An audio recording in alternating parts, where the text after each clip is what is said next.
علیکم ورحمۃ اللہ وبرکاتہ۔ الحمدللہ رب العالمین والصلاة والسلام علی رسولہ الکریم، اما بعد۔ اعوذ باللہ من الشیطان الرجیم، بسم اللہ الرحمن الرحیم۔ الحمدللہ یا ایھا الذین آمنوا اتقوا اللہ حق تقاتہ ولا تموتن الا وانتم مسلمون۔ یا ایھا الناس اتقوا ربکم الذی خلقکم من نفس واحدہ وخلق منها زوجها وبث منهما رجالا كثيرا ونساء واتقوا الله الذي تساءلون به والأرحام إن الله كان عليكم رقيبا يا أيها الذين آمنوا اتقوا الله وقولوا قولا سديدا يصلح لكم أعمالكم ويغفر لكم ذنوبكم ومن يطع الله ورسوله فقد فاز فوزا عظيما۔ محترم میرے دینی بھائیوں اور پردے میں بیٹھی خواتین اسلام، آج ہمارے جمع ہونے کا جو بہت بڑا مقصد یہ ہے کہ ہم سیرت صحابیات جو سلسلہ وار چل رہا ہے، ہر اتوار کو عصر کے بعد ہم اکٹھا ہوتے ہیں، خاص طور سے ہمارے خود کی تربیت ہو، گھر کے عورتوں کی تربیت ہو، اس ارادے سے، اور گھر کی عورتیں جب سنور جاتی ہیں، سدھر جاتی ہیں اور ان کی بہتر تربیت ہو جاتی ہے تو ان کے کوکھ سے جو اولاد جنم لیتی ہے اور تربیت پاتی ہے وہ بے مثال اور بہترین ہوا کرتی ہے۔ ہم ہمارے معاشرے کو دیکھ سکتے ہیں، جیسا کہ ابھی آپ نے سنا، جو برائیاں ہمارے آنکھوں کے سامنے ہیں، جو بدعات و خرافات ہمارے آنکھوں کے سامنے ہیں، یعنی اگر ہم ابھی بھی ہم اپنے آپ کی تربیت نہ کریں، اپنے اولاد کی صحیح تربیت نہ کریں، تو گھر میں جیسے عورتوں کی طرح نماز پڑھنے والے بن جائیں گے ہماری عورت، ہمارے مرد حضرات۔ گھر کے اندر نماز پڑھنا عورت کے لیے افضل ہے، مگر ہمارے نوجوانوں کو دیکھو، جب بھی پوچھو نماز پڑھ لیے گے تو ہاں گھر میں پڑھ لیے، شرم کی بات ہے۔ جوان مرد ہونا چاہیے جن کو ایک مثالی نمونہ ہونا چاہیے، جن کو وہ دین کو اٹھانے والا پاسبان بننا چاہیے، جن کو وہ چھوٹے چھوٹے کاموں کے عوض میں نمازوں کو چھوڑ دیتے، نمازوں کو بھلا بیٹھتے، دین کو اپنے پیٹھ پیچھے ڈال دیتے ہیں، من مانی زندگی جینے کو پسند کرتے ہیں، اللہ اور اس کے رسول کی باتوں کو سمجھ کر بھی، سن کر بھی انسنی کر دیتے ہیں اور ان پڑھ بن جاتے ہیں۔ تو ہمارے لیے ضروری ہے، میرے اور آپ کے لیے، تمام خواتین کے لیے سخت ضرورت ہے کہ وہ سیرت صحابیات کو پڑھیں، سیرت صحابہ کو پڑھیں، سیرت النبی کو بھی پڑھیں۔ سب سے افضل اگر کسی کی سیرت ہے تو وہ رسول اللہ صلی اللہ علیہ وسلم کی سیرت ہے، اور اللہ کے نبی صلی اللہ علیہ وسلم کے ازواج مطہرات کی سیرت اور صحابہ اور صحابیات کی سیرت ہم سب کے لیے افضل ہے، یعنی ضروری ہے۔ مثالی نمونہ اگر ہم دیکھنا چاہتے ہیں تو انہی روشن چہرے اور انہی بہترین خوبصورت زندگیاں جن کی ہمارے سامنے ہیں، ان کو ہمیں پڑھنا چاہیے۔ پڑھ کر عبرتیں حاصل کرنا یہ بھی بہت بڑی ضرورت ہے، اور ہمارے لیے چیلنج بن گیا آج۔ ہم آج جس دور میں دیکھ رہے ہیں کہ نیکی کرنا، نیکی کی باتیں سننا ہر ایک کے لیے چیلنج بن گیا آج۔ باہر بہت بڑا کام رہتا، آدمی بھاگ جا رہا، دین کی بات، قرآن اور حدیث کی بات جب آتی ہے تو ضرورتیں یاد آتی ہیں، فون یاد آتا ہے، کام یاد آتا ہے۔ امام مصلی سے پلٹ کے بیٹھ کے قرآن جیسے ہی کھولتے ہیں لوگوں کو سر میں درد آ جاتا ہے، بیزار ہو جاتے ہیں، اٹھ کے موبائل فون کان کو لگا کر اٹھ کر چلے جاتے ہیں۔ کیا ماحول ہے ہمارا! ایسے ماحول سے خیر کی امید ہوگی، ایسے ماحول میں اللہ خیر نصیب کرے گا؟ تو ہمیں چاہیے کہ عبرت حاصل کریں، بے حد ضروری ہے کہ ہم لوگ عبرت حاصل کریں۔ میں کل ہی دیکھا ایک چھوٹے بچے کو، الحمدللہ ہمارے مسجد میں ایسے بھی بچے ہیں، خوشی ہوتی ہے، چھوٹے بچے، ایک آدمی بیٹی کے کینسر پر تعاون پوچھنے کے لیے آیا تھا، چھوٹا بچہ ادھر کونے سے بیگ سے پیسے نکالا اور ان کو پیسے کچھ روپیے دے کر چلا گیا، چھوٹا بچہ، آپ یقین نہیں کریں گے 6 سال رہیں گے بچے۔ یعنی ایسے بھی سبحان اللہ، اللہ تعالیٰ نے نمونے ہمارے سامنے رکھا ہے جن کو دیکھ کر شرم آئے، مگر ہمیں عبرت حاصل کرنے کا موقع ہی نہیں ملتا۔ خاص طور سے خواتین کو بھی موقع ہی نہیں ملتا عبرت حاصل کرنے کے لیے۔ ہماری گھر کے عورتیں فنکشنوں میں اور بازاروں میں اور کاروباری میں، یعنی بہت سارے کام وہ کرنے کے لیے تیار ہو جاتی ہیں، مگر جب بیان ہے یا کچھ پروگرام ہے، خواتین کا جہاں انتظام رکھا گیا ہے گرچہ کے، دوسری جگہ پر کہیں پر بھی عورتوں کا انتظام نہ ہو، اس کے باوجود وہ آنے کے لیے تیار نہیں ہوتی، بہانہ لگاتی۔ یہ ہمارے ماحول کی بات بول رہا ہوں، ہمارے ماحول میں ایسا ہو رہا ہے، آج ہمیں اپنے آنکھوں سے دیکھ رہے ہیں۔ تو عبرت حاصل کرنا بہت بہت ہمارے لیے ضروری ہے۔ جو بھی باتیں ہمیں سن رہے، میں بولنے سے پہلے اللہ سے دعا کروں گا آپ تمام بھی سننے سے پہلے ذرا ہوش کے ناخن لے کر سنیں، تاکہ ہم جو بھی سنتے ہیں میرے اور آپ کے لیے یہ ایک عبرت ہے۔ میں اس کے اوپر عمل نہ کروں تو میرے لیے ہلاکت اور بربادی ہوگی، یہ سوچ کر ہم سنیں انشاءاللہ۔ اللہ ہم سب کو عمل کی توفیق دے۔ چلیں آج دو ہستیاں جن کی میں سیرت بیان کرنے کے لیے بیٹھا ہوں۔ سب سے پہلے حضرت اسماء بنت عمیس۔ اسماء بنت عمیس، اسماء آپ نے سنا ہوگا کئی بار، مگر عمیس یہ دیکھو کیسا عجیب نام ہے۔ اسماء بنت عمیس، عمیس کی بیٹی، یہ کون تھی؟ حضرت اسماء بنت عمیس رضی اللہ تعالی عنہا حضرت جعفر رضی اللہ تعالی عنہ کی بیوی تھی۔ حضرت جعفر رضی اللہ عنہ کون؟ علی رضی اللہ عنہ کے بھائی، جعفر طیار، طیار ان کا لقب تھا، اور یہ بڑے جنگجو بہادر صحابی تھے۔ آپ کو یاد ہوگا وہ واقعہ جب 5 ہجری میں ہجرت حبشہ ہوا، مکے میں بہت سارے تکلیفیں آئیں، ستانا ہوا، مصیبتیں آئیں، تو اللہ کے نبی ہجرت کرنے کو کہا حبشہ کی طرف۔ صحابہ اکرام حبشہ کو چلے گئے، ان میں حضرت جعفر رضی اللہ عنہ اور ان کی بیوی بھی تھی حضرت اسماء بنت عمیس۔ جب یہ ہجرت کرنے کے بعد مکے سے یہ لوگ دوڑتے ہوئے آئے، کون؟ کافرین، مشرکین مکہ، قریش کے لوگ دوڑتے ہوئے ان کا پیچھا کیے، ان کو بھیجدار آواز کرنے والے، بھیجدار عبداللہ۔ تو اسماء بنت عمیس رضی اللہ عنہ کے جو شوہر ہیں جعفر رضی اللہ تعالیٰ عنہ، حضرت جعفر بن ابی طالب رضی اللہ تعالیٰ عنہ، ان کے خلاف یہ لوگ کارروائی کرنے کے لیے بادشاہ نجاشی کو بڑے بڑے تحفے انعامات دے کر پھسلانا چاہا، بہکانا چاہا، اور کہنے لگے یہ بے دین ہو کے آگے مکہ اپنا وطن چھوڑ کے آگے ہی، اس طرح کی طرح کی باتیں بہانے وہ لگا کر تمام صحابہ کو مکے سے جو آئے ہیں بھاگ کر، یعنی ہجرت کر کے، ان کو پھر واپس لے جانا چاہ رہے تھے۔ لے جا کر کیا کریں گے؟ قتل ہی کریں گے۔ ظاہر بات ہے، سمجھ میں آ رہا نا؟ بات سمجھ میں آ رہی؟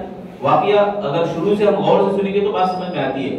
حضرت جعفر رضی اللہ تعالیٰ عنہ اس وقت کھڑے ہو گئے، بادشاہ کے سامنے دو گروہ ہے، ایک مکے کا گروہ جو تحفے لے کر آیا ہے، انعامات دے کر بادشاہ کو اپنی بات کی طرف کھینچ کر لائے ہیں، دوسری طرف مسلمان صحابہ اکرام، ان میں سے تقریر کرنے کے لیے جو آگے بڑھے وہ یہی حضرت جعفر بن ابی طالب تھے، اور کہنے لگے اے بادشاہ نجاشی، اے بادشاہ سلامت، ہمارے بیچ میں ہم میں بہت زیادہ خون خرابہ تھا اور گناہوں پر لتے ہوئی زندگیاں ہماری تھی، عورتوں کی عزت نیلام ہو رہی تھی، کوئی سکون کی زندگی نہیں جی رہے تھے، اتنے میں ہمارے بیچ میں ایک آدمی آیا، ایک رسول آئے، وہ محمد صلی اللہ علیہ وسلم ہے وغیرہ پوری باتیں ہم سنائے۔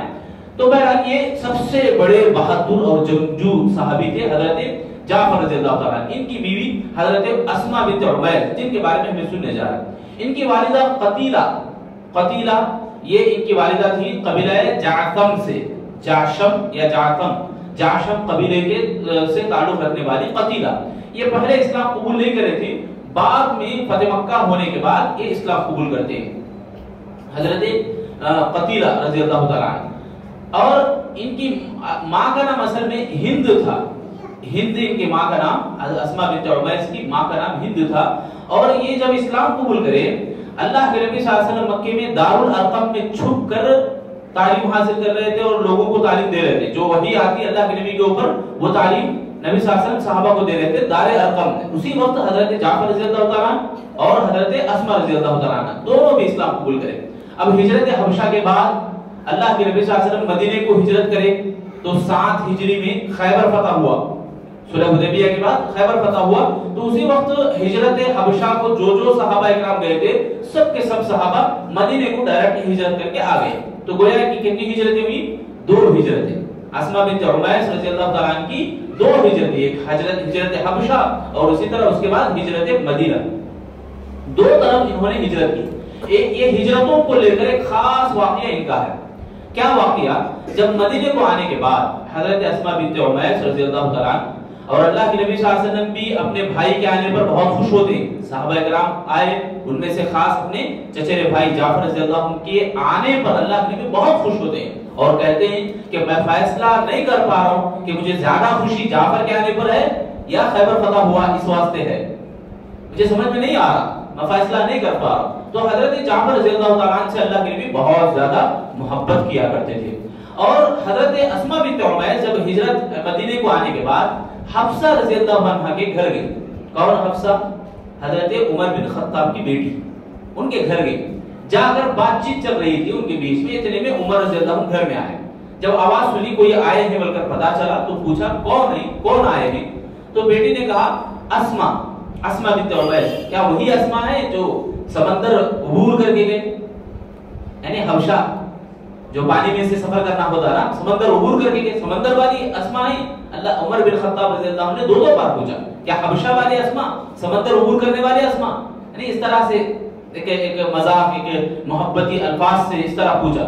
تو حضرت اسماء رضی اللہ تعالیٰ عنہ نے کہا ہاں وہی اسماء ہے، وہی جو سمندر عبور کرنے والی، ہجرت کر کے حبشہ کی طرف جانے والی۔ پھر حضرت عمر بن خطاب رضی اللہ عنہ میں اور ان میں دونوں کے بیچ میں بحث ہوئی باتوں میں۔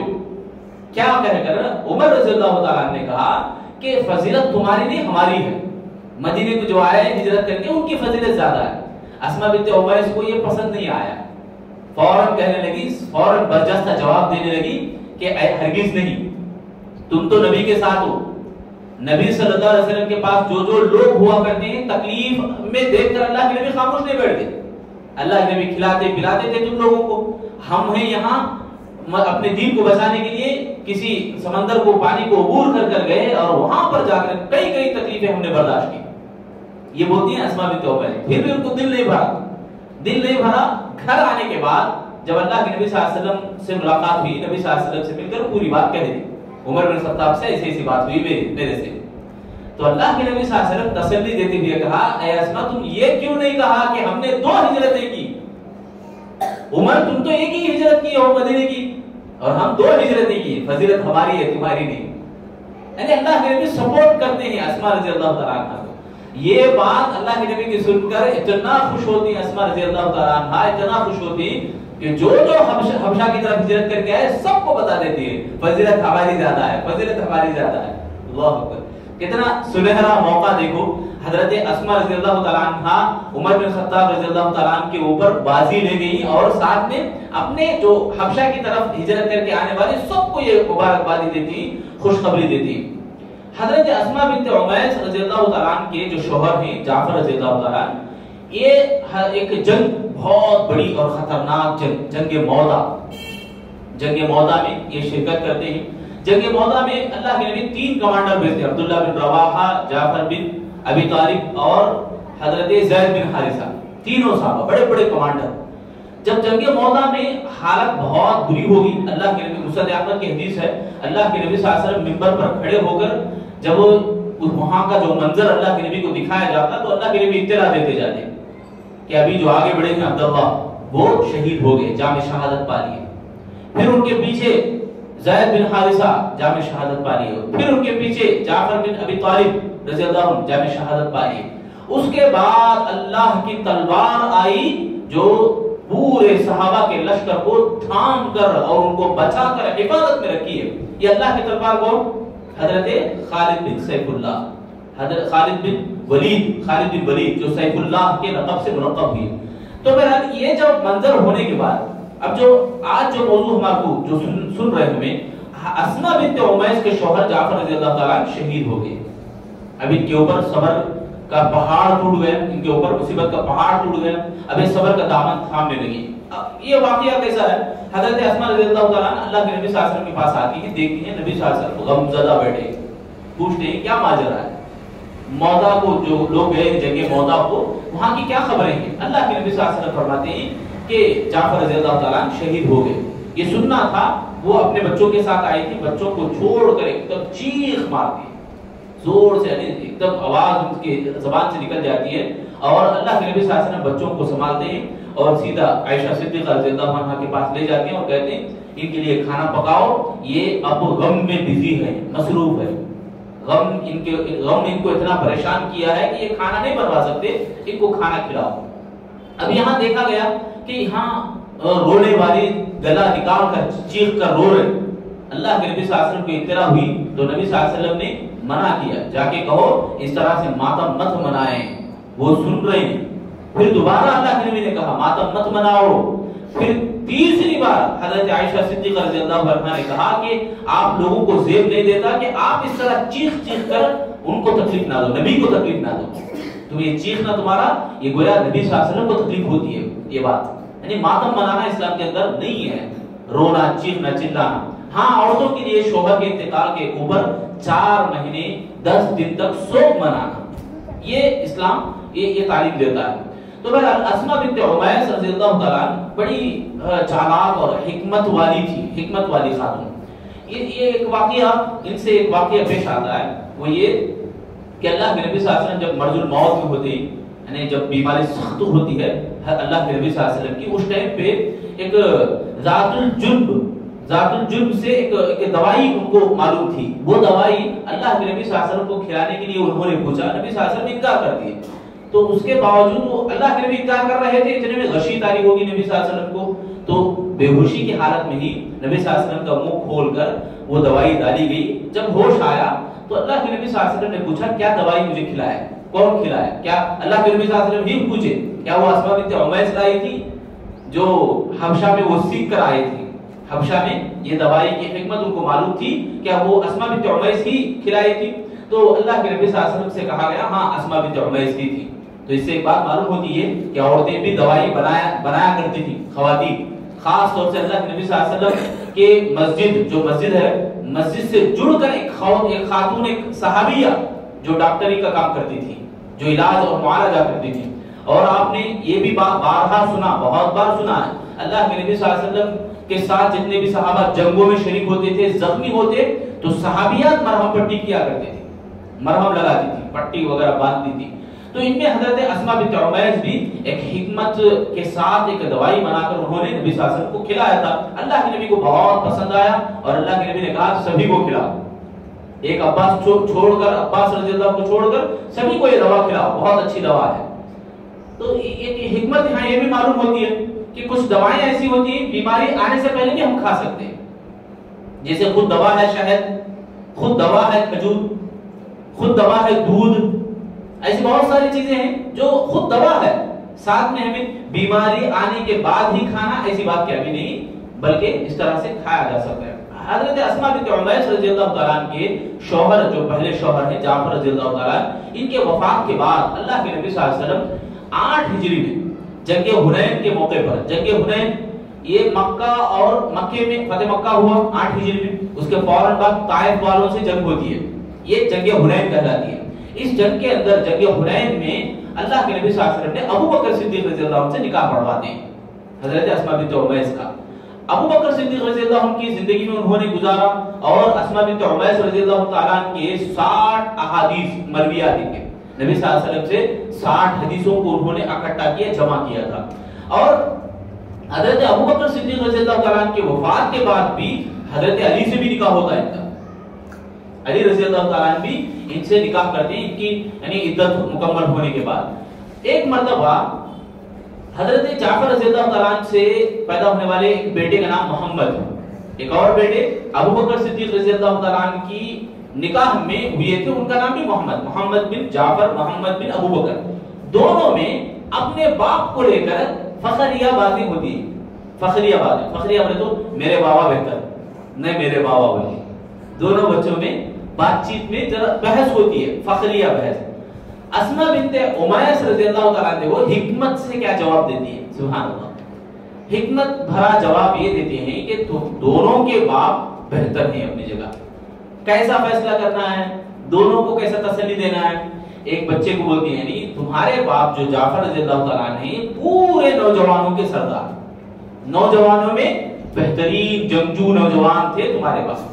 اب رہی بات دوسرے محمد بن ابو بکر صدیق رضی اللہ عنہ سے جو بیٹے تھے، وہ تمام بزرگوں کے سید ہیں، سردار ہیں، تمام بزرگوں کے سید ابو بکر صدیق رضی اللہ تعالیٰ عنہ اور تمام نوجوانوں کے سید سردار حضرت جعفر رضی اللہ تعالیٰ عنہ۔ اس طرح سے حضرت اسماء بنت عمیس رضی اللہ تعالیٰ عنہ حکمت بھرے جواب اور بہت زیادہ عبادت گزار خاتون تھی۔ اسماء بنت عمیس رضی اللہ تعالیٰ عنہ ان کا واقعہ یہ تھا. اس کے بعد دوسری جو شخصیت ہے حضرت اسماء بنت ابو بکر. ایک اسماء بنت عمیس اب ہم نے سنا جعفر رضی اللہ تعالیٰ عنہ کی بیوی. اب یہ دوسری حضرت زبیر بن عوام رضی اللہ تعالیٰ عنہ جو عشرہ مبشرہ میں ہے. یہ عشرہ مبشرہ میں ان کا نام ہے. اور ان کی بیوی حضرت اسماء بنت ابو بکر. ابو بکر صدیق رضی اللہ عنہ کی ایک بیٹی ام المؤمنین ہے. کیا نام ان کا؟ ام المؤمنین عائشہ صدیقہ رضی اللہ تعالیٰ عنہ. ان کی بہن اسماء بنت ابو بکر صدیق رضی اللہ تعالیٰ عنہ. اسماء بنت ابو بکر صدیق, اسماء رضی اللہ تعالیٰ عنہ اور عبداللہ رضی اللہ تعالیٰ عنہ. پچھلے میں قتیلہ بول کے نام سنا ہے, وہ غلطی سے وہاں سنایا میں. اصل میں اسماء بنت ابو بکر صدیق رضی اللہ عنہ کی ماں کا نام قتیلہ, اسماء بنت عمیس کی ماں کا نام ہند تھا. ٹھیک ہے, سمجھ میں آ رہا ہے؟ تو اسماء بنت ابو بکر صدیق رضی اللہ عنہ کی ماں کا نام قتیلہ. یہ فتح مکہ میں اسلام قبول کرتی. ابو بکر صدیق رضی اللہ تعالیٰ عنہ کی جو بیٹی تھی عائشہ صدیقہ رضی اللہ عنہ, اور ان کی دوسری بیٹی حضرت اسماء بنت ابو بکر. اسماء بنت ابو بکر رضی اللہ تعالیٰ عنہ نبی کے ہجرت کرنے سے 7 سال پہلے 27 سال پہلے مکے میں پیدا ہوتی. اور یہ بہت ہی بڑی پارسا خاتون حضرت زبیر بن عوام رضی اللہ تعالیٰ عنہ ایک بڑے غصیر یعنی غصے والے آدمی تھے, بڑی صبر والی خاتون تھی. زبیر بن عوام کے ساتھ وہ زندگی گزارا کرتی تھی اور بہت بڑے صبر کا دامن وہ تھاما رکھتی تھی. ایک مرتبہ کا واقعہ ہے اسماء بنت ابو بکر صدیق رضی اللہ تعالیٰ. یہ وہی ہیں جن کو اللہ کے نبی نے ذات النطاقین بول کے خطاب دیا تھا. ذات النطاقین بولے تو نطاقین کا معنی کیا بولے تو کمر بند کا پٹا, کمر بند کا کپڑا جو ہے کمر میں باندھتے ہیں وہ کپڑے کو نطاقین کہا جاتا ہے. تو یہ نطاقین واقعہ کیا ہے بولے تو اللہ کے نبی صلی اللہ علیہ وسلم ابو بکر صدیق ہجرت کر کے ہجرت کو نکلے نا, غار ثور میں چھپ گئے تھے 3 دن جب چھپے تھے تو اس ٹائم پہ توشہ یہ باندھا کرتی تھی. توشہ یہ اسماء بنت ابو بکر رضی اللہ باندھ کر غار ثور تک پہنچایا کرتی تھی. آپ کو معلوم ہونا ہے کہ مکے میں کیا حالات تھے ہجرت کے موقع پر. نبی صلی اللہ علیہ وسلم اور ابو بکر کو پکڑ کر لانے پر کیا کیا انعامات کا اعلان ہوا تھا. 200 اونٹ کا اعلان ہوا تھا, اناؤنسمنٹ ہوا تھا. اب پورے مکے کے تمام لوگ نکل پڑے ڈھونڈنے کے لیے, تلاش کرنے کے لیے. ابو جہل بھی نکلے, سارے کے سارے مکے والے نکلے. اس ٹائم پہ کتنی ہمت ہونی ہے ایک عورت کو جو کہ توشہ باندھ کر وہاں تک پہنچانے کا کام کرتی. ایک ہمت معلوم ہوتی ہے اسماء بنت ابو بکر صدیق رضی اللہ تعالیٰ. اسماء رضی اللہ تعالیٰ عنہ یہ توشہ باندھنے کے لیے کمر کا پٹا, ان کے پاس کیا بھی نہیں رہتا, ایک چمڑے کے تھیلے میں کھانا رکھ کر وہ منہ بند کرنے کے لیے ان کو سمجھ میں نہیں آتا تو کمر کا پٹا لیتی ہیں اور اسی سے باندھتی ہیں. ایک کپڑے سے منہ بند کرتی ہیں اور کپڑے سے اپنے کمر کو باندھ دیتی ہیں. اور ان کو انہی کا واقعہ ہے کہ یہ کیسی یعنی ہمت اور حفاظت کرنے والی خاتون. ابو جہل ڈھونڈتے حضرت اسماء رضی اللہ عنہا کے پاس آ کر پوچھتا ہے کہ کہاں ہے تمہارے والد. اسماء رضی اللہ تعالیٰ صاف انکار کرتی ہے, مجھے کیا پتا, تمہیں کو معلوم ہونا چاہیے. اس طرح سے باتیں کرتی ہیں. تو ابو جہل کو غصہ آتا ہے اور زوردار ایک تمانچہ مارتا ہے. کان کی جو بالی رہتی ہے وہ ٹوٹ جاتی ہے, جو لگاتے ہیں خواتین زینت کے لیے, وہ بالی ٹوٹ کے نیچے گر جاتی ہے, زخمی ہو جاتی ہے. یہ سن کر اللہ کے نبی صلی اللہ علیہ وسلم اس وقت یہ کہتے ہیں ان لک فی الجنہ, یعنی تمہارے لیے جنت میں ایک جگہ اللہ تعالیٰ متعین کیا ہے جو ذات النطاقین نہیں, ذات النطاقین والی جو خاتون ہے ان کو اللہ تعالیٰ جنت میں جگہ دے رکھا ہے. اس طرح سے جنت کی بشارت بھی حضرت اسماء بنت ابو بکر رضی اللہ تعالیٰ پا لیتی ہیں. اور ان کے جو بیٹے ہیں, ان کے بیٹے حضرت عبداللہ, یہ بھی بہت بڑے, عبداللہ بن زبیر جن کو کہتے ہیں. زبیر بن عوام کو اللہ کے نبی صلی اللہ علیہ وسلم حواری رسول کا خطاب دیے تھے. حواری بولے تو عیسیٰ علیہ السلام کو جب مصیبت آئی, جب لوگ قتل کرنے کے در پہ آئے تو عیسیٰ علیہ السلام لوگوں سے پوچھا کون ہے حواری, یعنی میری مدد کرنے والے کون ہیں, میرے مددگار کون ہیں. اس طرح اعلان کرنے پر کچھ لوگ اٹھے تھے عیسیٰ علیہ السلام کے پاس پڑھنے والے, تعلیم حاصل کرنے والے. اسی طرح اللہ کے نبی صلی اللہ علیہ وسلم کے پاس ہمیشہ لگے رہنے والے, اللہ کے نبی صلی اللہ علیہ وسلم کے ساتھ جڑ کر رہنے والے, ان کا خطاب حواری رسول, یعنی نبی صلی اللہ علیہ وسلم کے ساتھ ہمیشہ رہنے والے, نبی صلی اللہ علیہ وسلم کے اوپر اپنی جان کو قربان کرنے والے وہ صحابی تھے. زبیر بن عوام رضی اللہ تعالیٰ عنہ کو. زبیر بن عوام رضی اللہ تعالیٰ عنہ کس کے بیٹے معلوم ہے؟ حضرت صفیہ جو اللہ کے نبی کی پھوپھی. یہ وہی صفیہ رضی اللہ تعالیٰ عنہ ہیں جب جنگ احد میں لوگ مسلمان پیچھے آ رہے تھے تو نیزہ لے کر لوگوں کو صحابہ کرام کو میدان کو پہنچانے کا کام کی تھی, ہمت دلوائی تھی. تو حضرت عبداللہ بن زبیر بھی وہی بڑے جنگجو صحابی تھے. عبداللہ رضی اللہ تعالیٰ عنہ جب پیدا ہوئے تو ایک عجیب لوگوں میں ایک کرامت دیکھنے کو ملی. کرامت کیا؟ وہ یہ ہے کہ مدینے کے اندر خاص طور سے صحابہ کرام کے گھروں میں اولاد نرینہ پیدا نہیں ہو رہی تھی. اولاد نرینہ مرد بچے پیدا نہیں ہو رہے تھے. تو اس حالت کو دیکھ کر مدینے کے جو دشمن ہیں, اسلام کے دشمن ہیں, وہ ایک وبا پھیلانے لگے. دیکھو اب ان کے گھروں میں جو مرد پیدا نہیں ہوں گے, بہادر پیدا نہیں ہوں گے, اس طرح سے مذاق اڑانے لگے. تو انہی حالات میں حضرت عبداللہ پیدا ہوئے. اللہ کے نبی بھی خوش ہوئے, صحابہ اکرام بھی بہت خوش ہوئے. اس ٹائم پہ اللہ کے نبی صلی اللہ علیہ وسلم حضرت عبداللہ کو گود میں لیا اور تہنیک کروائی, یعنی اپنے لعاب کو عبداللہ رضی اللہ تعالیٰ کے زبان کو لگائے, جو کہ اللہ کے نبی کے لعاب سے شکم سیر ہوئے تھے پیدا ہوتے ہی حضرت عبداللہ بن زبیر. تو یہ صحابی عبداللہ بن زبیر رضی اللہ تعالیٰ اپنے والدہ کے بہت سارے ایسے خاص مشوروں کے اوپر انہوں نے سبحان اللہ ایک مثال قائم کی. حضرت عبداللہ بن زبیر کے تعلق سے آتا ہے, بہت بڑے بڑے واقعات ان کے ہیں, اور ان کے تعلق سے ان کے اوپر جو گزرا ہے, جو مصیبتیں آئیں, حضرت اسماء رضی اللہ تعالیٰ عنہ کے لیے قیامت کی مثال رکھتی ہیں. مثلا عبداللہ بن زبیر رضی اللہ تعالیٰ عنہ جب دور خلافت ختم ہوا, معاویہ اور یزید کا دور آیا, اس دور میں بنو امیہ کا دور کہلاتا ہے. بنو امیہ کے دور میں فتنہ و فساد پھیل رہا تھا. اس ٹائم پہ عبداللہ بن زبیر رضی اللہ تعالیٰ اپنے آپ کو ثابت قدم رکھے, اپنے آپ کو ان فسادات سے, فتنوں سے دور رکھے. تو بنو امیہ کے جتنے بھی لوگ تھے ہر ہمیشہ زوردار کرتے, یعنی زبردستی ان کو بیعت کروانے پر مجبور کرتے. عبداللہ بن زبیر کسی طرح ماننے کے لیے تیار نہیں ہوتے. حالات بگڑتے گئے. عبد الملک بن مروان ان کا دور خلافت آیا. عبد الملک بن مروان کے نمائندے حجاج بن یوسف, ایک اتنا بڑا ظالم تھا, بہت بڑا ظالم تھا. تو حجاج بن یوسف جب مکے کے اوپر ڈائریکٹ حملہ کیے بغیر مکے کے آس پاس جتنے بھی علاقے تھے سب کے اوپر قبضہ جماتے اور مکے کے اوپر حملہ ایک بار بھی کیے. اس وقت مکے کے اوپر جب حملہ ہوا, حضرت عبداللہ بن زبیر رضی اللہ تعالیٰ اپنی ماں کے پاس آتے ہیں. ماں کے پاس آنے کے بعد, جو کہ سبحان اللہ بڑی بہادر خاتون, ان کی بہادری کی مثال اسے ایک بات سے بھی لگا سکتے ہیں کہ روایات میں آتے ہیں, تفسیر نگار لکھتے ہیں کہ حضرت اسماء رضی اللہ تعالیٰ عنہ کی مکمل عمر 100 سال, 100 سال انہوں نے زندگی گزاری. اور روایت میں آتا ہے کہ ان کے ایک دانت بھی جھڑا نہیں تھا, اتنی مضبوط خاتون تھی وہ اسماء بنت ابو بکر صدیق رضی اللہ. جب وہ بخار سے تھی, حضرت عبداللہ بن زبیر جب مشورے کے لیے آئے, حجاج بن یوسف حملہ کر رہا تھا, تو حضرت عبداللہ بن زبیر ان کے پاس, ماں کے پاس آئے, پوچھا حال چال. تو ماں نے کہا کہ بخار سے ہے. تو عبداللہ بن زبیر نے مسکراتے کہا کہ ایک ایمان والے راحت اسی وقت پاتے ہیں جب وہ مر جاتے ہیں. ماں بھی فوراً پوچھا, کیا بیٹے میری موت کی تمنا کر رہے ہو؟ ابھی میں مرنا نہیں چاہتی, تمہاری حالت میں دیکھنا چاہتی ہوں, تمہارے اوپر کیا گزرے گا وہ میں دیکھنا چاہتی ہوں.